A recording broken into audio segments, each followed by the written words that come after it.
question because I thought I was the only non-writer in the room. But I wanted to ask, what advice do you have for someone who doesn't have a background in writing but wants to get started? And also, can you recommend any books on the writing process and maybe elaborate on your own thing? Yeah, that's a great question. A story that always comes to my mind is that I once read about how James Cameron, when he wanted to write his script for The Terminator, he hadn't done any real writing before, and he had this idea and really wanted to make it and didn't know how to go about it. And I think he once said in an interview that he went to the AFI library, and the book that was available on screenwriting there was Sid Field's screenplay, and that was, or maybe there were several books, but he just plowed through that book from page 1 to page 240 or whatever, and then sat down and wrote The Terminator. And you can, of course, it takes a brain the size of James Cameron's to immediately process something so well to then actually be able to use it all and put it onto the page and then onto the screen.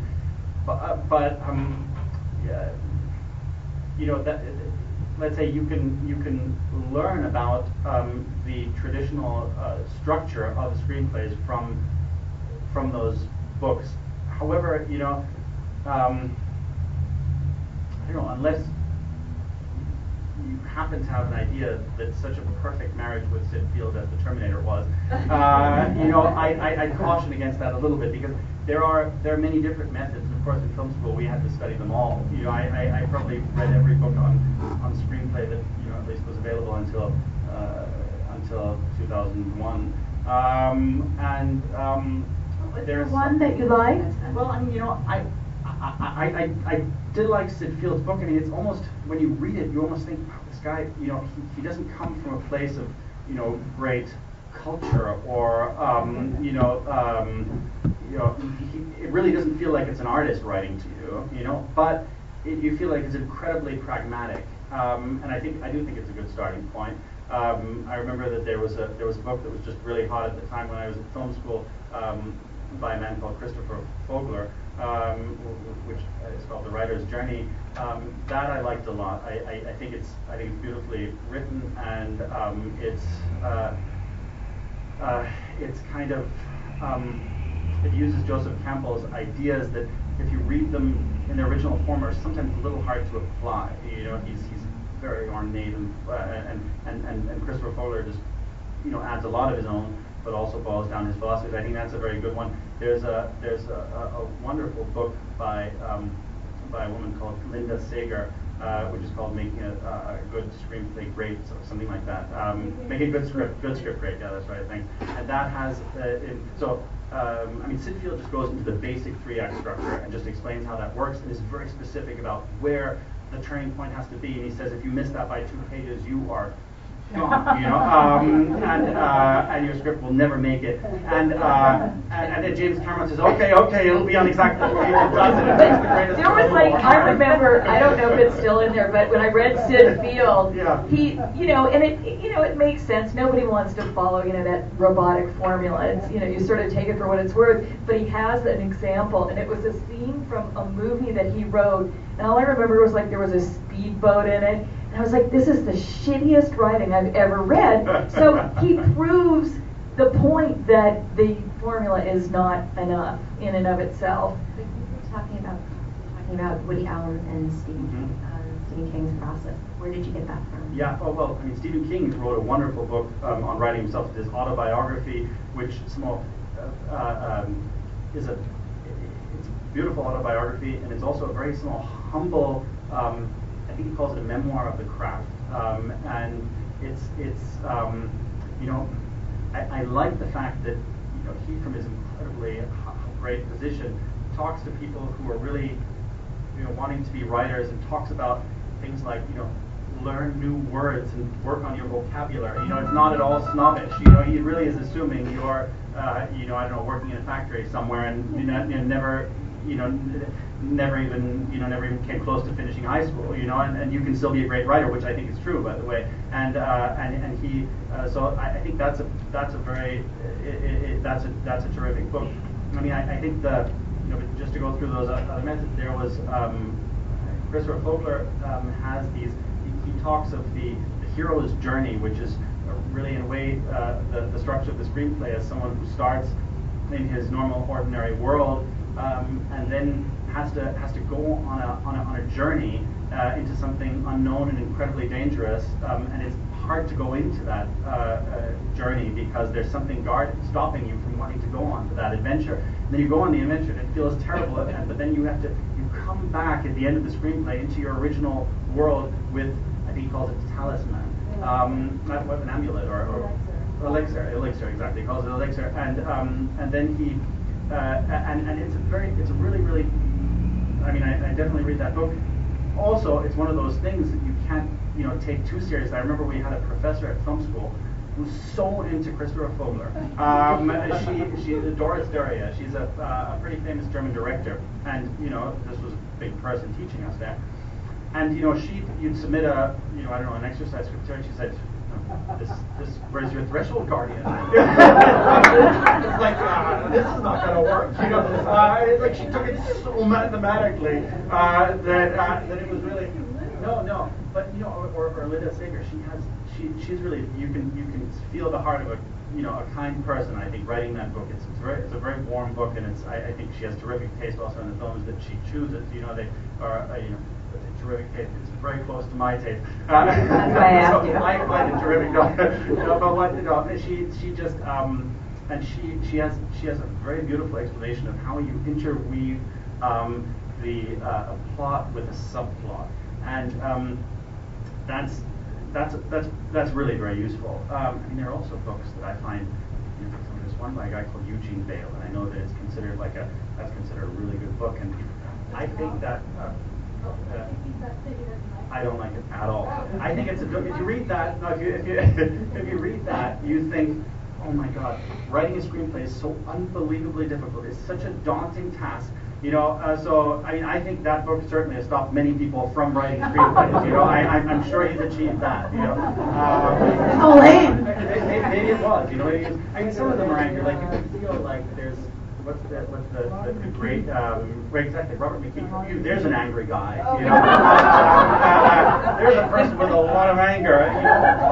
But I have to say I find that a really interesting book, because if you have an idea for a screenplay and you have it pretty much mapped out in your head, just read that almost more like a meditational exercise, because you will have many ideas, because he throws so many angry thoughts at you, that you're gonna be just jolted out of, oh yeah, okay, I have a new idea. Muscle overload that you're talking about. Yeah.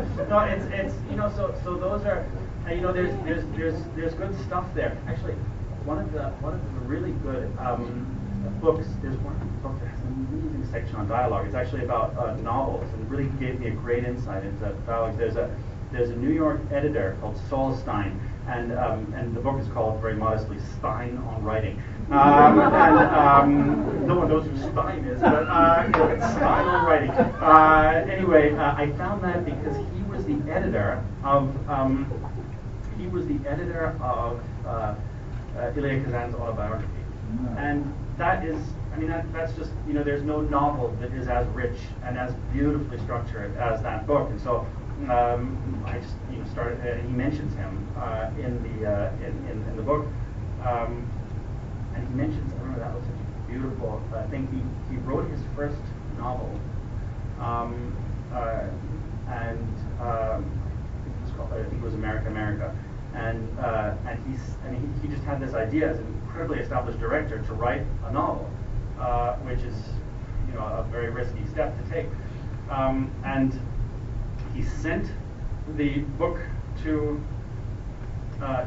Saul Stein, who was the editor of Knopf or something like that, one of the big publishing houses, and he wrote back to him, of course there'll be some work to be done, but you've written a whale of a book, and I thought that was such a nice thing to write to someone, a whale of a book, and it was really encouraging to Elia Kazan, and so I read that, I researched about him, and he'd written this book, and it has a really, really interesting, especially a section on dialogue, where he talks about the fact that, a dialogue where one person, says something and the other actually answers the exact question is already a terrible dialogue. That it always has to. He talks about the roundaboutness of dialogue in a very, very beautiful and I find incredibly useful way. I sometimes I'm sitting in theater and I think, why did the screenwriter not read that little chapter? It would just have made my experience that much nicer. So there are useful texts out there. There's actually one text, I don't even know if that exists in an English translation, which was really for me a great guiding book. There was an 18th century writer, philosopher, the inventor of dramaturgy, the art of how to structure the way storytelling. He may have even come up with that word. His name is Lessing, and he was once employed as a dramaturg, which is a job that you have in German theaters, which is a person who is just there to, in a way, be a creative guide to the ever-changing. Yeah, what is that called? Dramaturg. Dramaturg. Same word. Yeah. Okay. So he was the first dramaturg in Hamburg, and wrote about the plays and, in a way, the misconception, in a way where the writer went wrong, where the director went wrong, where they went right, how an actor elevated bad writing, how the writer could have made it easier for him not to have to work so hard. It's an amazing book. It's called The Hamburg Dramaturgy, and that really, I mean, it takes some effort to plow through it, but it's really well worth it. And that has been, I'd say a secret weapon of mine. That book now no longer secret. So that really. I mean, I really think that it's worth plowing through those books. Not, however, before you have a very specific idea of what you want to write. Don't think that'll help you have ideas. It'll maybe make it harder for you to have ideas. But if you have an idea, you know how to structure, you have it more or less mapped out, then it's not a bad idea to start to think if you should, I don't know, should I really move my turning point or not? For example, one of the things where these books made my life very difficult. Now, this film that you saw here has 3 or 4 endings or something. Now that is contrary to all of the teachings and made my life very difficult because, of course, all the executives had read these books and say you have 3 endings. That was one of the biggest things to fight through. I knew it felt right, and I just really I wouldn't budge on that. I mean, I could fill a whole binder with emails, insulting me for those 3 endings. But and actually, I remember that I was told by someone kind of within the Berlin Film Festival that my film was rejected at the Berlin Film Festival, and it would not have been if I had ended it where Christa Maria dies. That's where Winnie and I were talking about that today. Kostlake wanted it to end. That's the obvious place to end it in quote. But of course, that's not what the movie's about. But that's not. I mean, what you went on to do was. I mean, what I think is fascinating about your movie, and one of the things is that there is this huge, after a very emotional movie, there is a much deeper emotion that you go to. I mean, in other words, you go to that deeper place. I mean, it doesn't need any defense of why it has the endings that it has, because it brings you to a much deeper place than you even thought the story could bring you to.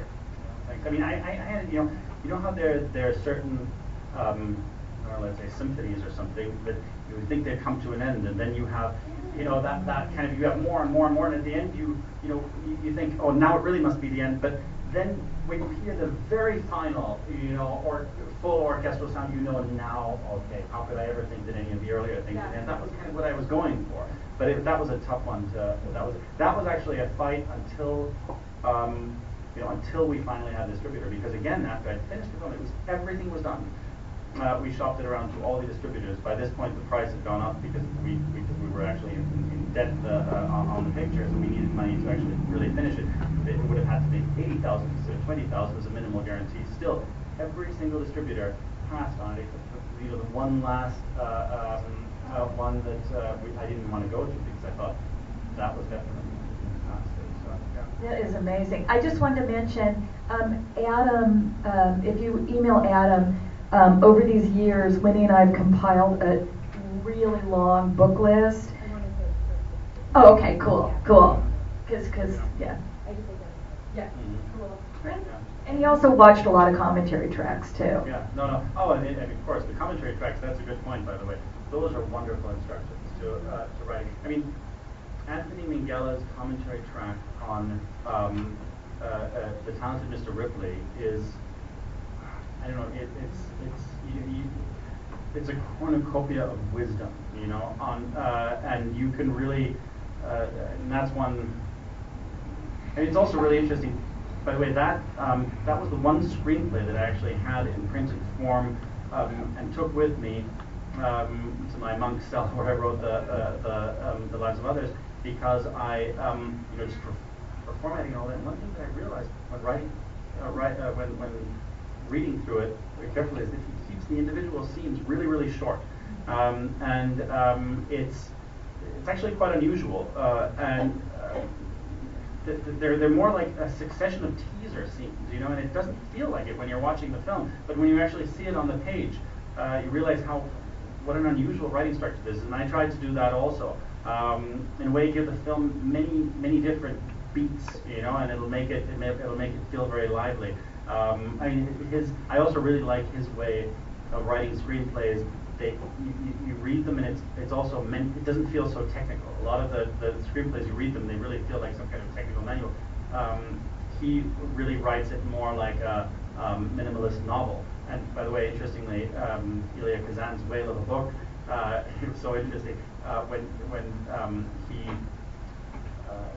published it. The literary critics couldn't believe this really novel form, and what an incredibly unusual way of writing a novel. It was a screenplay. It's actually, it's a screenplay just written in that slightly more floral way that a few writers write in, describing things that you can't immediately translate, that are not direct instructions to the director. That's a luxury that you can particularly allow yourself if, you're going to be the director yourself, and it'll just make it, I don't know, I see it also as a kind of from politeness towards the reader.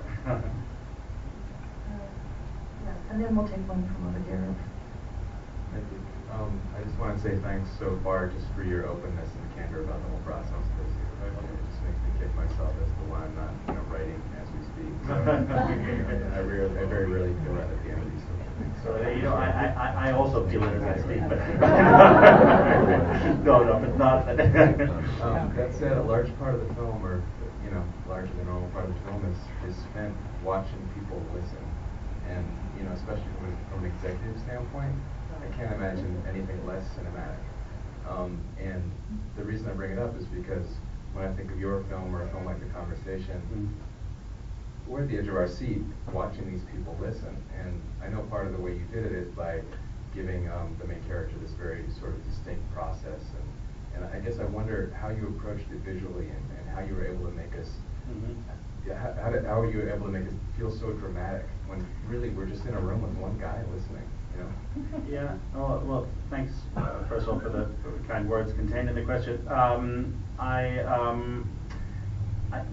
think in a way, it was interesting when I shot the film. We first did all the scenes in the apartment and everything else that's going on, and then at the very, very end of the film, I had 3 days in the attic to shoot all the attics, and it was interesting because, of course, I was editing as we were shooting this, and the film, worked. Felt, okay, it's an interesting relationship, and obviously they're, in some trouble, and this is a good scene, and all this, and I had this joyful feeling kind of in my heart that I knew When I finally had the footage from the attic and just intercut it there, it would, really the sum would be more than the parts. It would allow you, whenever something just drags ever so little, just to cut to somewhere else. And I think what it is more than anything else, it's just that extra level that it gives things. I always try to have one level and the next level another. The people are, if there's people on stage, they're being watched by the audience. Someone's watching the audience. Someone's watching the person watching the audience watch the play. If you have those various levels, it just gives people something to think about. That's also part of your theme. I mean, yeah, or I don't know about theme, but in other words, that's part of the police state feeling that you're evoking. Correct? I mean. Yes, but I mean, you're right in that.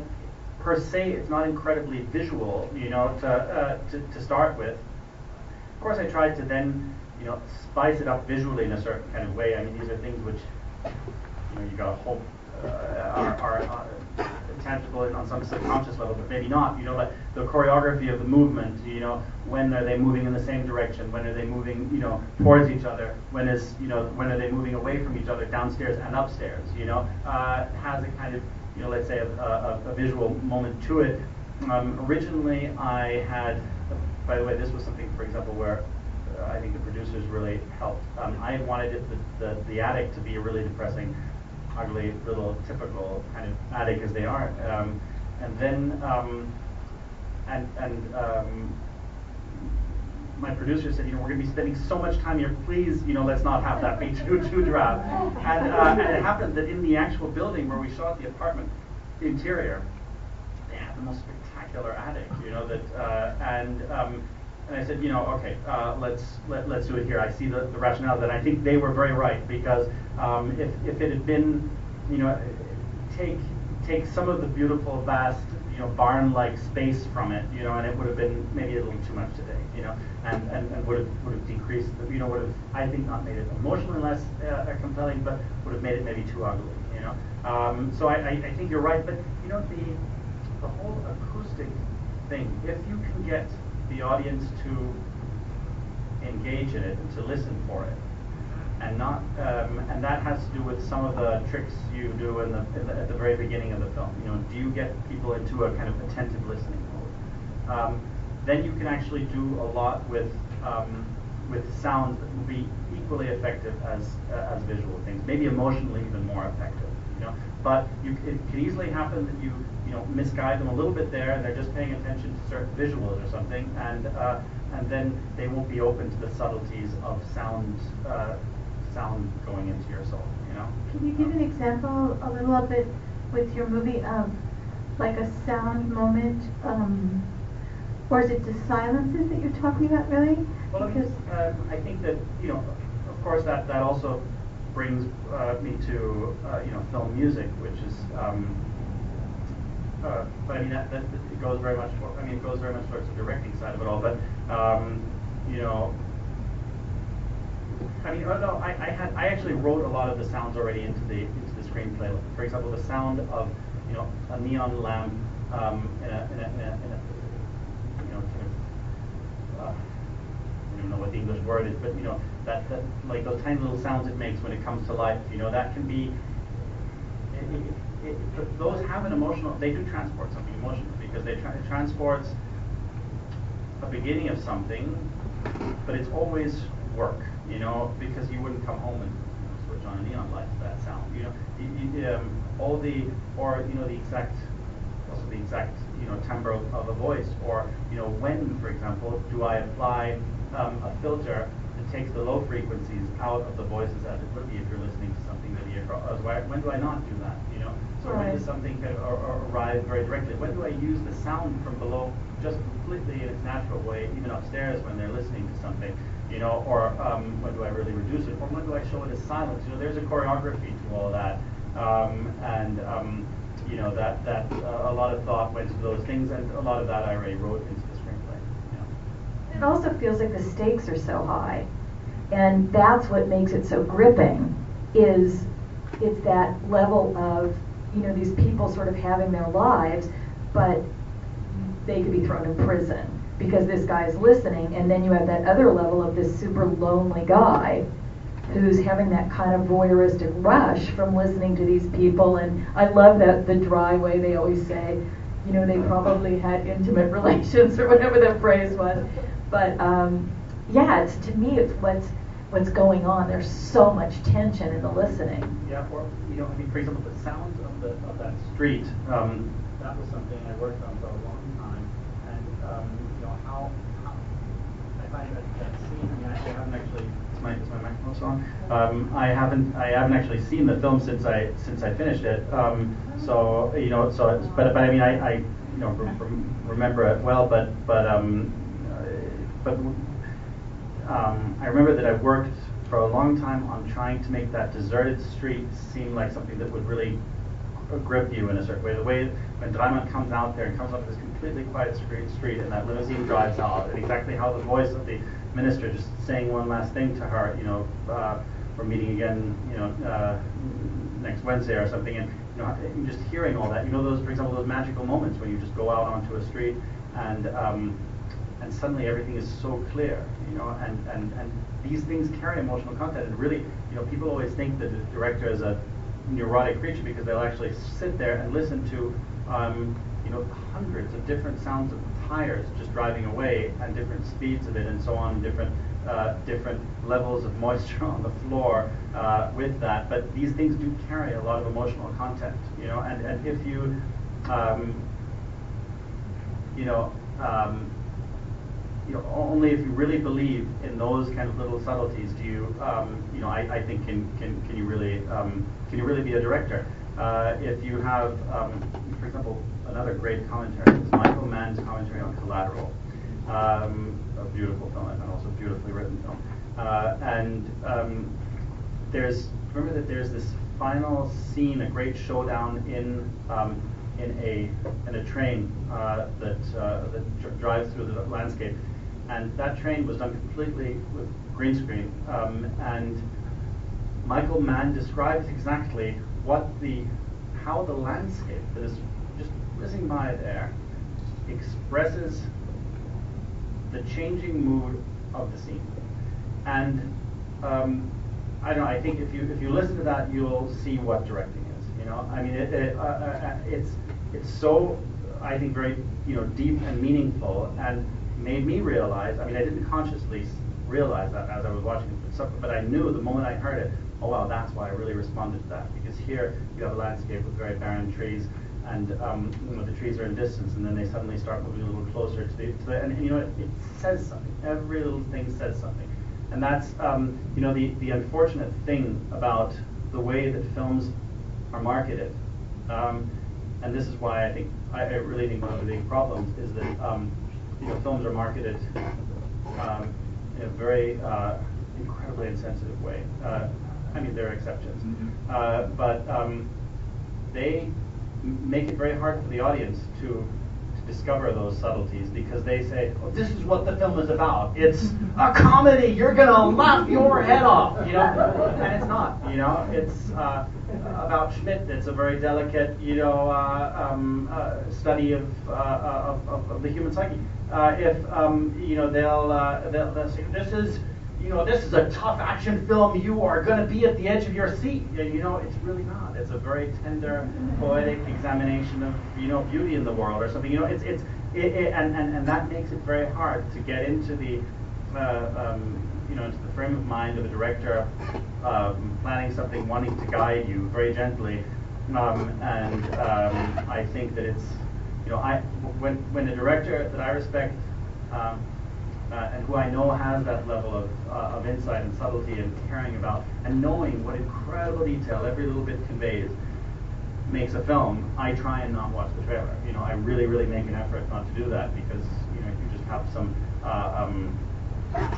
you know, it's going to ruin it. You know, very often it will. Reducing it to something. Yes, but reducing it and setting my expectations, because, you know, that's really, the director already sets the expectations.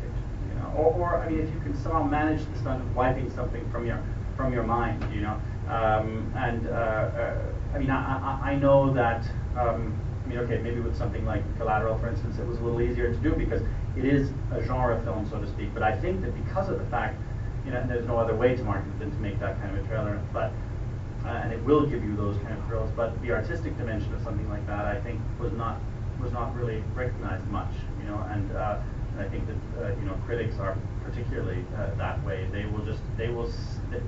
Somehow they have not learned to discount trailers and marketing materials. Yes. So you talked about doing short film. Can you talk about how many you made? Yeah. And how that took, because that's what most beginning writers and directors do, a lot of short films. Yes. And also I'm interested, just because I've heard this a lot from some people saying, I kind of wish instead of making 3 short films, I just kind of put all the money and effort into doing a feature. Yes. No, I'm with whoever said that last part. I mean, I see the years that I spent on short films as a complete and utter waste of time. I think that it comes from an old, maybe I'm the very last,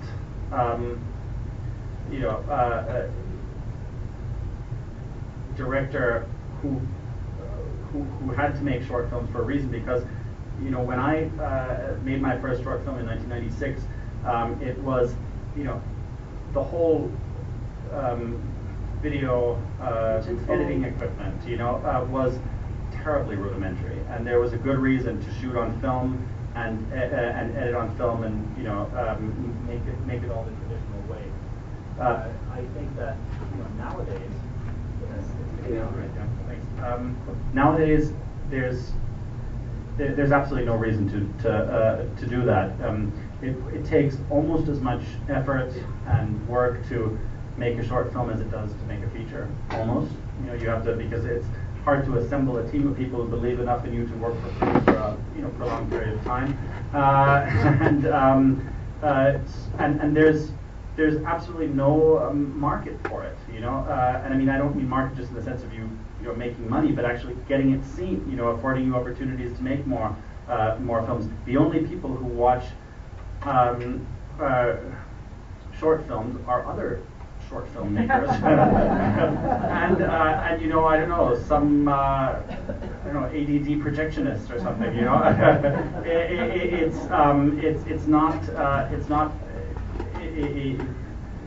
it's a very thankless thing. And I'll tell you, I traveled the world for many years with my short films, and you always you get invited to some terrific festival, and you're the short filmmaker there. It's not. There's a clear hierarchy. You will not get the same out of a festival if you come there. With so many people have shown that. Rodriguez or Smith, or the people who made the Blair Witch Project, or there's again and again you see people young filmmakers with the belief in their project who just somehow make it possible to make a full-length feature, and if it's good it'll get seen, and then people will know to trust you with another full-length feature if it's not perfect, but so I really think it's nowadays, in terms of the equipment that I used to make my first short films, was incredibly expensive. So you could only rent it for a certain number of days, and the film stock was so expensive. Now you can buy anybody can afford to buy a very decent video camera. Anybody can edit on their $500 computer, and you can make something greater than what people could do with 16mm film only 20 years ago. So it's the goal. This is we're in the golden age of filmmaking. So many great talents will be discovered that would not have been discovered in the old days, because it's just so hard. I mean, I know a friend of mine in Germany, Tom Tikva, he's doing a program in Africa where he makes films with people from African villages, with young people, because he says he does not want to see a talent there go undiscovered, and it's impossible. And he gets volunteers and goes there, and he thinks that incredible filmmakers will emerge from Africa who just did not have the chance to become filmmakers in the past. And I mean, I really think that you know, if we stay serious and focus about this medium and are open to world cinema and, you know, get people to see subtitled films and you know, try and convince people to stay away from superhero films as an exclusive, you know, way of consuming cinema, you know, then I really think there will be a birth of great international cinema on a level that's been completely unknown up to now, because of that. So I'm not a fan of short films. Yes. We'll go to you next. I just had a quick question as far as your own writing process. As I know you mentioned that two-page treatment when you were in 24. What was your actual process for writing the script? Were you kind of like a big outliner and you did cards, or did you just kind of go along, or I'm just kind of curious to know more about your process. I was, you know, I was a good boy and did it. You know, did it. I wrote a 20-page treatment as a next step, but this was years after I had the idea in '97, and then in I think 2001 I wrote a treatment because I needed that to get public money to actually write the screenplay, and then you have to submit that. And one scene I did a different interrogation scene from what ended up being in the film, and then I did write you know, cards and mapped it out very, very meticulously, and then locked myself literally into a monk's cell for a month. My father's brother is a Cistercian monk, and their monastery is in the Vienna woods. So I mean, there is no more remote place in the world. And I thought, you know, that I actually took my desktop computer. I didn't have a laptop, and brought it there, and said, you know, I'll lock myself in there for a month. That was in November of '02. And then was there for a month. Didn't quite finish it, but then actually, so I was maybe 20 pages short or something like that. And then it took me. It was interesting, you know, for the last 20 pages, although it was completely mapped out, it took me 3 months, you know, whereas for the first, you know, 110 or whatever, it, you know, I did those in a month. So that's how much more effective you can be as a monk. And so then I, you know, that first draft, I actually unearthed it yesterday and read through it yesterday evening and this morning, and I thought, you know, it had, it was, let's say, if someone gave a synopsis of it, you know, it would sound the same. And some of the scenes are, you know, completely exactly untouched. The scene where he meets her in the bar, and you know, that was actually that was a scene that I remember I showed the script to someone that I wanted actually to be the production designer, wonderful East German theater production designer, Neumann, and he was the guy's so cool. It was unbelievable. He defines the kind of Berlin style, and I thought he would be, you know, that would be just right. He really he hated the script. He just really hated it, and said, you know, I don't know, he found it boring and you know, okay, but one, he said, you know, the only scene I'll give you is the scene in the bar between the two of them. That's something that, you know, actors will have fun with. And I thought, you know, someone who'd already gone into this whole thing, you know, a lot of people have that kind of reaction, you know, who beforehand, you know, who'd lived through those things. They just want to hate something that deals with it. You know, luckily when the film then came out, the reaction was different from these people. But you know, I thought the fact that he, who so much wanted to hate the screenplay and this whole thing, you know, gave me that one scene. I said, okay, I'm never changing one comma in that scene, because I thought if that could burst through his, you know, extreme prejudice, it must be good. So that was, and there were a few, the interrogation with Christa Maria at the end that was also exactly as it was kind of for the first things. And otherwise, I mean, there were a few just elements. There was that different ending that I talked about. There was a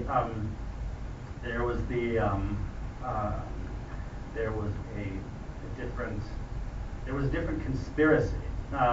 What they did was not this Spiegel article about suicide. They together published a kind of clandestine flyer that just talked generally against the government, and it allowed me to cover more topics of what was wrong with the whole system. But it felt, I never liked that was one of the notes that I always write to myself, is that this them publishing a flyer seems like kids doing a school newspaper. It always smacked of that.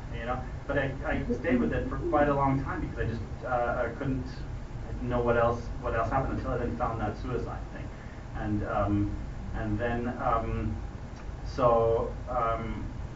let's say I'd say it was pretty much there, but there was still I think it did become a lot better over the successive draft. The second draft was I then submitted it to the producer. It took him, I actually looked up the dates. It took him so I submitted it to him on 28th of February 2003, and then on 1st of August I got feedback. So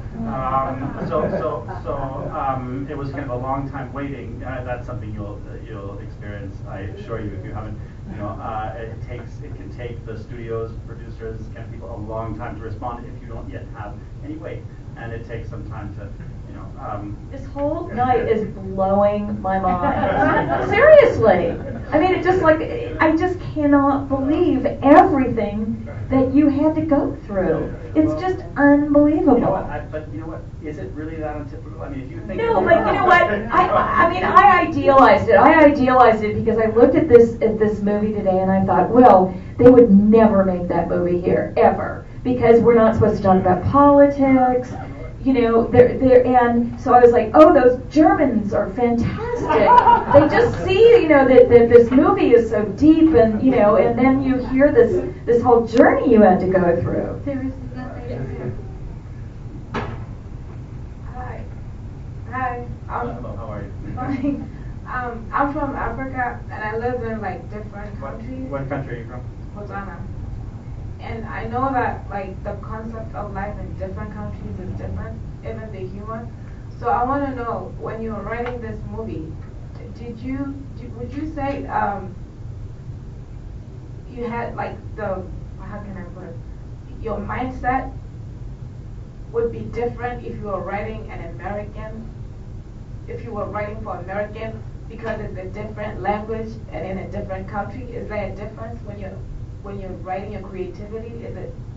Would you say that there's a difference between that? That's a good question. Well,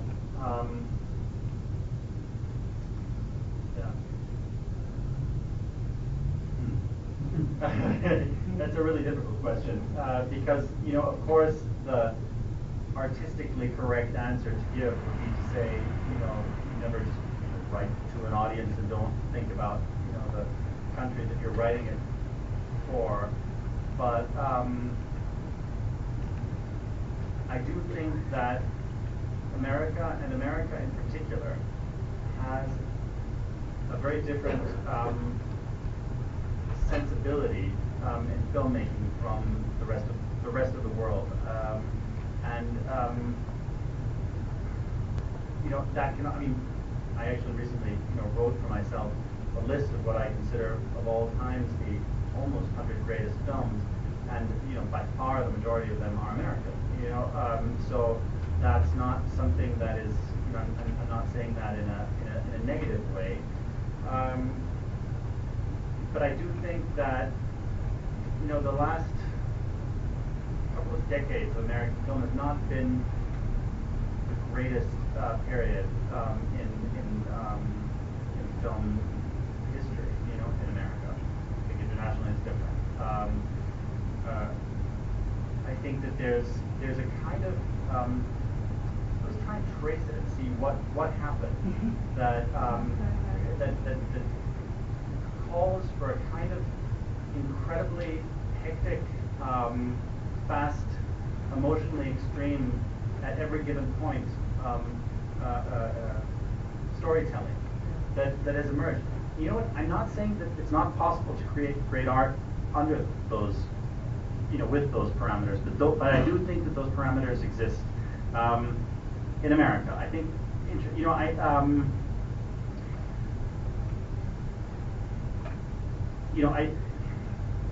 I mean, look at, for example, a master of this kind of new storytelling. I'd say the kind of post-Harry Potter storytelling. I always find Harry Potter is probably one of those big turning points because what happened is, for Harry Potter, novels, even child novels, I'd say, were more like soccer games, with maybe 5-6 goals that happened throughout the course of the game. You didn't know what it is. They were basically in keeping with traditional Aristotelian Lessing dramaturgy we talked about.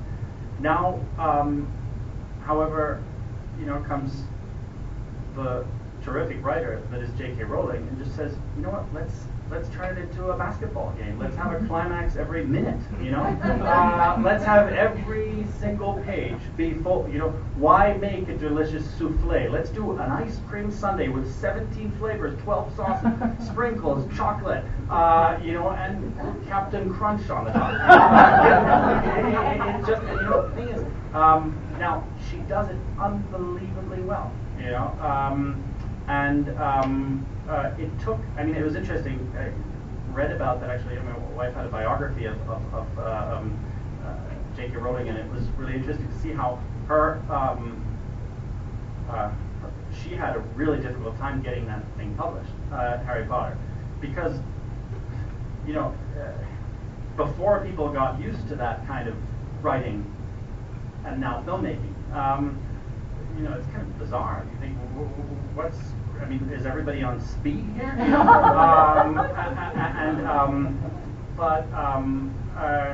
Now of course it's become, so it took a while kind of for people to understand, and now it's become a standard. I admire her writing, I admire her creativity. I am convinced that this kind of writing, and I thought that, straight from the very start, people always say, oh, it's a great way to get kids back into reading. Well, but, that's like saying, after eating that ice cream sundae, they'll have soup, or something. It's just not going to happen, and that's not saying that ice cream sundae isn't, a marvelous dish, and, I'd probably rather have it than the soup too in some way, Now, I think that the challenge since then has been to, it's been, people have taken that up, and I think the great master of using the new way of storytelling, so to speak, is Christopher Nolan. He has, I thought it was really interesting. Inception, such an incredibly impressive film. He had the idea 10 years ago or something like that. Now, I'm sure that was a completely different form of storytelling. It was probably, very reduced, in a way, tender, quiet film, maybe in the way of The Prestige, exploring this really interesting concept of these different sleep experiments.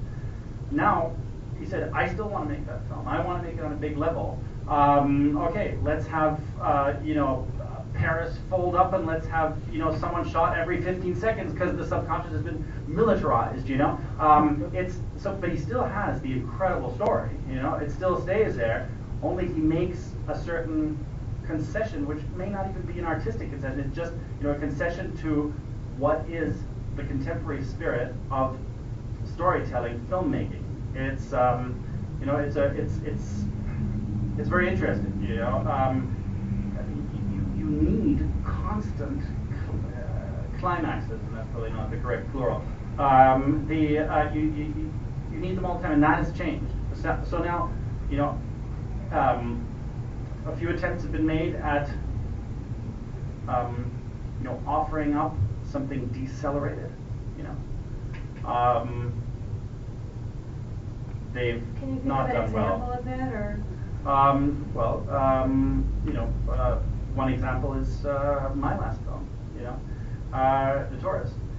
I thought, okay, let's see if I can guide you on, a kind of meditation through beauty and, I don't know, let's say the splendor of movements, of gestures, of, an exact kind of, a certain kind of, creative color styling.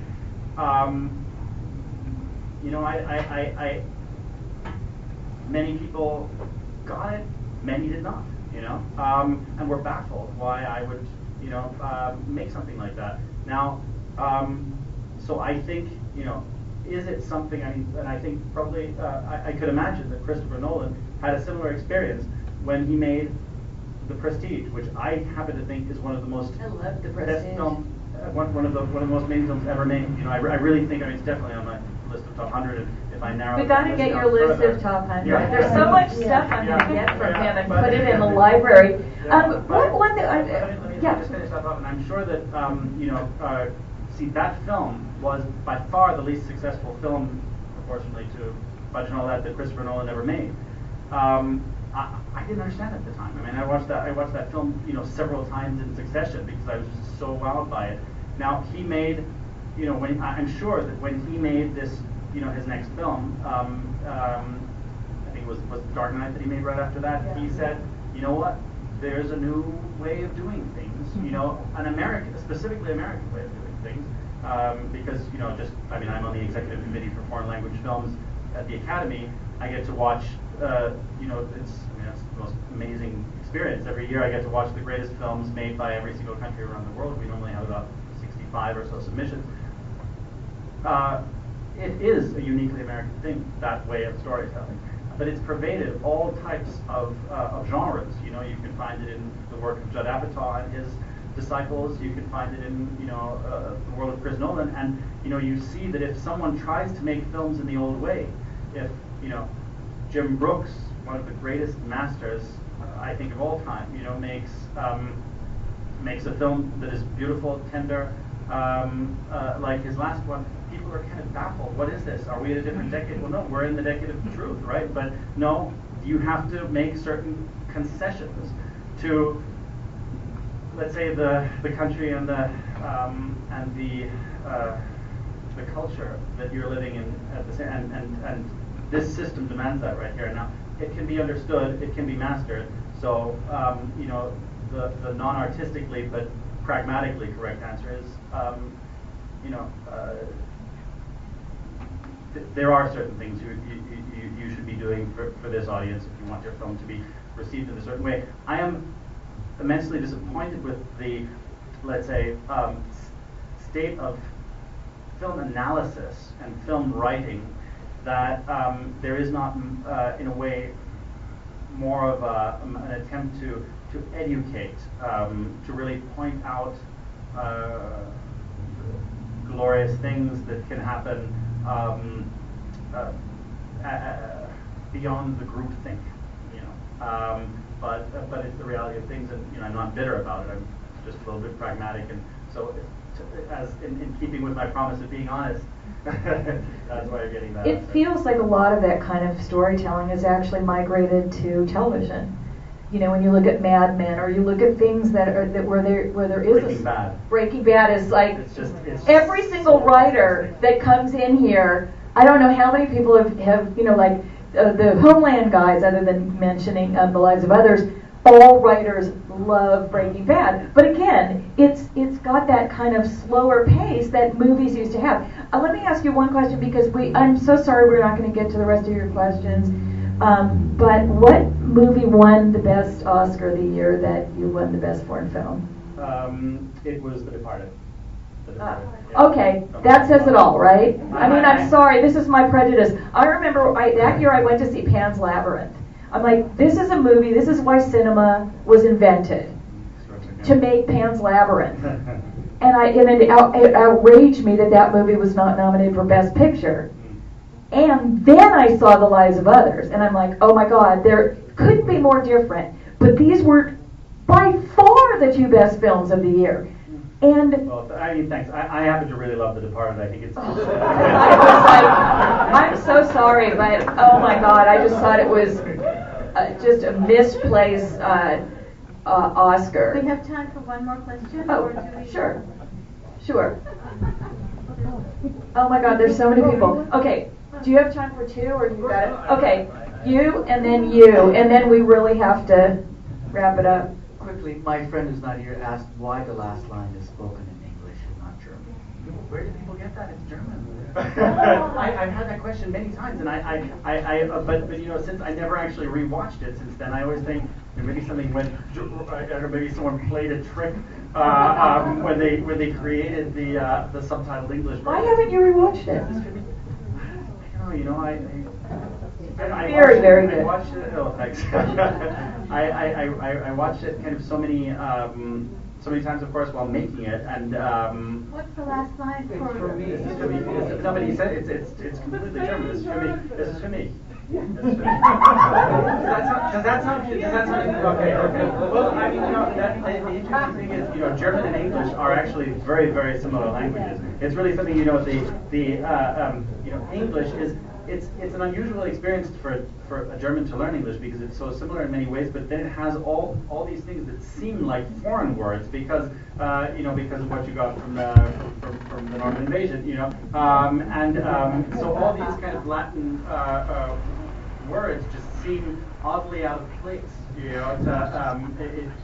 In German sometimes people like to use a lot of fancy Latin words and it sounds incredibly pretentious.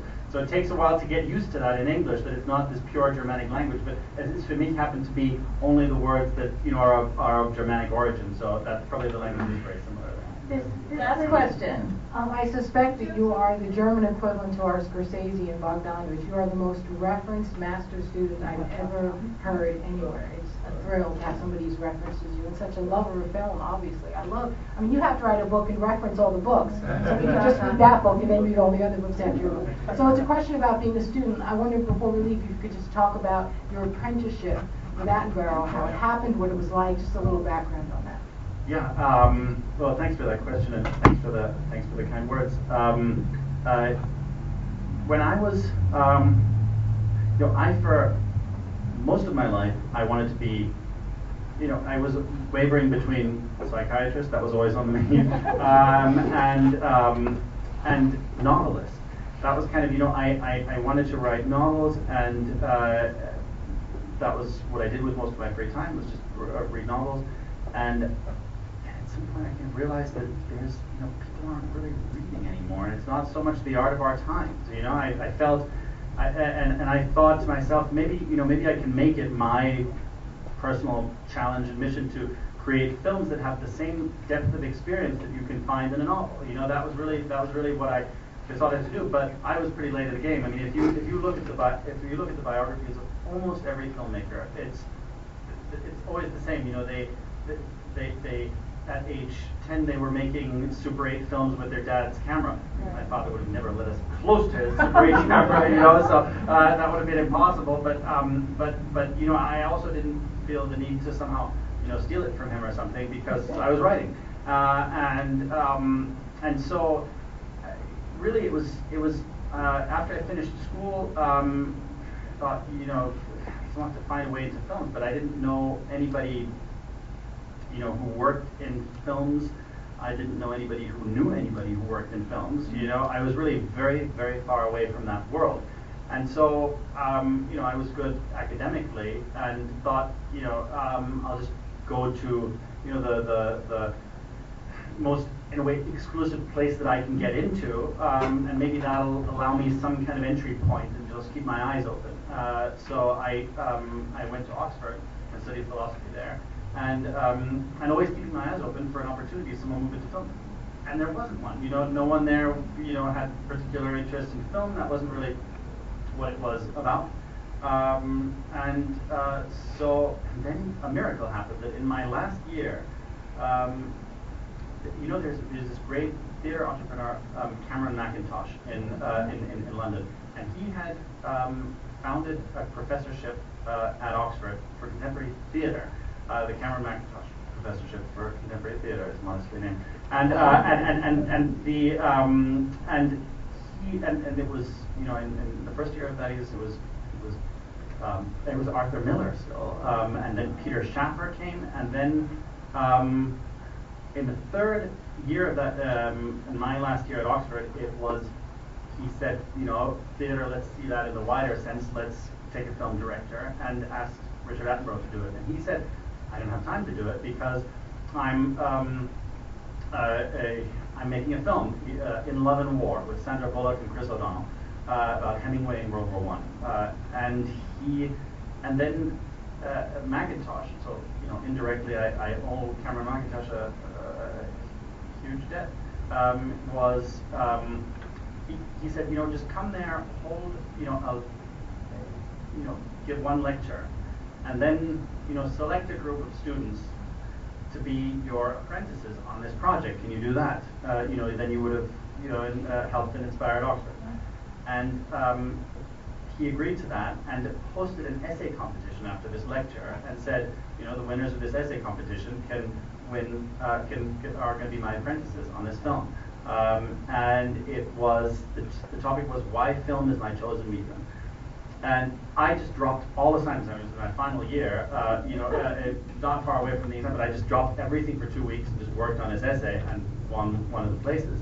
And so was there at the Shepperton Studios, which are the studios owned by the Scott brothers, really very good studios, experiencing, you know, Richard Attenborough, who's a really terrific actor-director. He really is. You know, he's not really given that much credit for it because he has a very old-fashioned style of making films, but the acting in his films is impeccable, and he has real respect and deep understanding of actors. He was an actor himself, and it was, you know, it was a terrific experience. Just, you know, being given that access, being able to be that close to him there, it helped me set a standard in my head. I remember that first day when I went onto that set and just saw this. I mean, it was Stuart Craig, the wonderful production designer, who, by the way, designed the Harry Potter films and also, you know, Dangerous Liaisons. And he's really the great master of English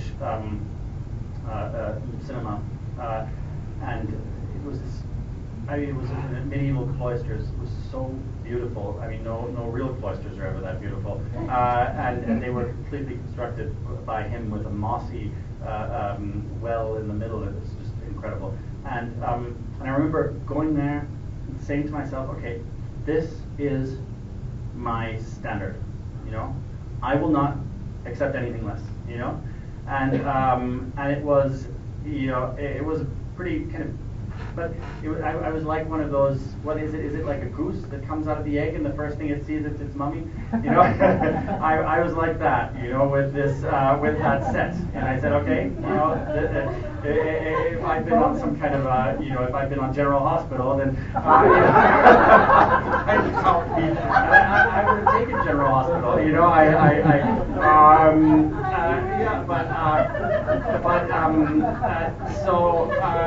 but it was it was a wonderful experience. I mean, it was also, it taught me a lot. I mean, Attenborough was wonderful. He is a wonderful person. He's unfortunately very ill right now. But he is, he has a wonderful, you know how it is, some of them, you know, some of the most powerful moments in your life, you never have a photograph or anything of them. But I remember that first day when I was there, and I was, you know, so eager, and I had, you know, I mean, I know the cliche of the over-eager, you know, person on there, you know, who have no experience, but I felt he was, you know, doing so much wrong in how he was directing this film. and there would have been so, you know, more adventurous ways to do this scene, and you know, I of course I didn't say anything, but actually I did in one incident, but because but he was, you know, he could feel that, you know, he was a very good director. And I remember he then took me onto, this was one scene took place in a what do you call that again, where you keep sick people in war? Infirmary. Yeah, infirmary. It was an infirmary with 50 beds or so in World War One, and we were in there, and then just in between two setups or something, he just come on and just sat with me on one of those beds, and I was so I didn't even know if he knew I was.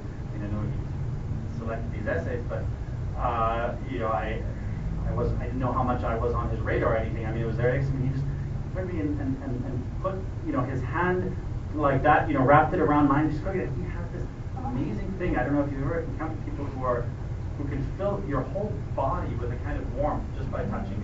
He's one of those people. He's like an Indian healer or something like that. And he has that. He knows it. That's why he touches you. Directors do everything for a reason. But it was just one of those. I remember that was one of those moments, one of those rare moments in life where I just felt totally happy.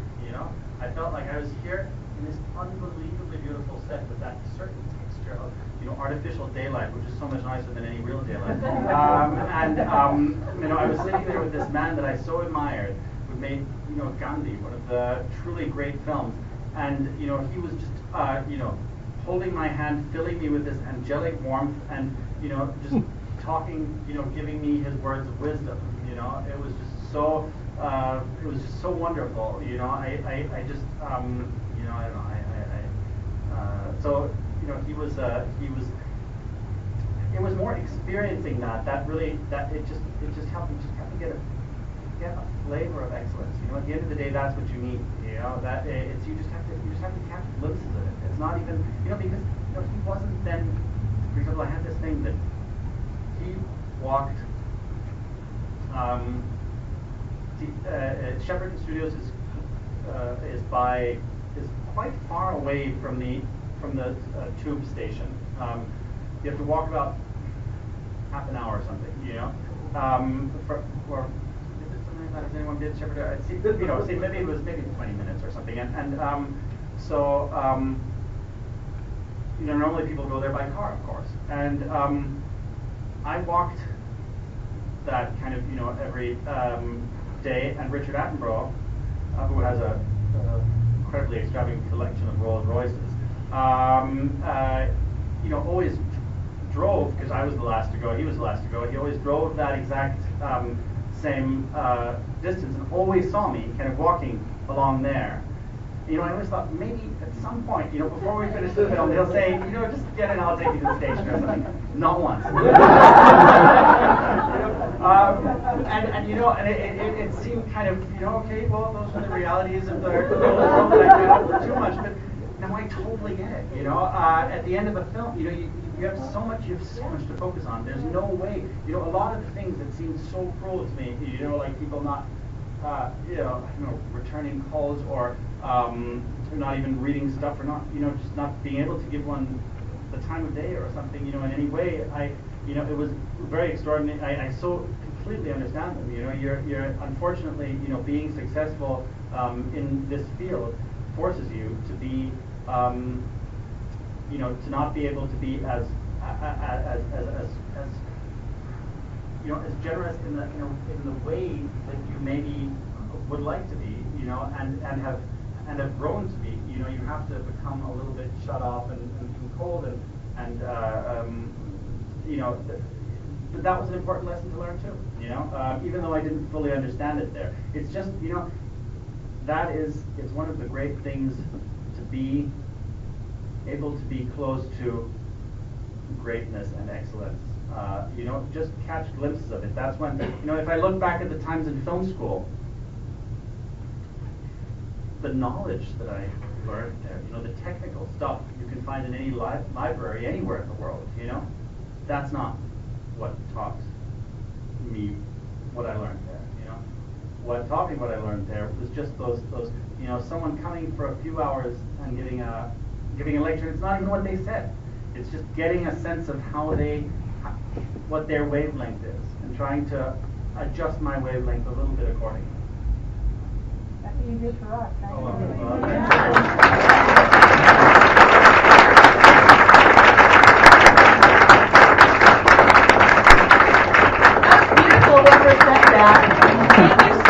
Florian, this is amazing.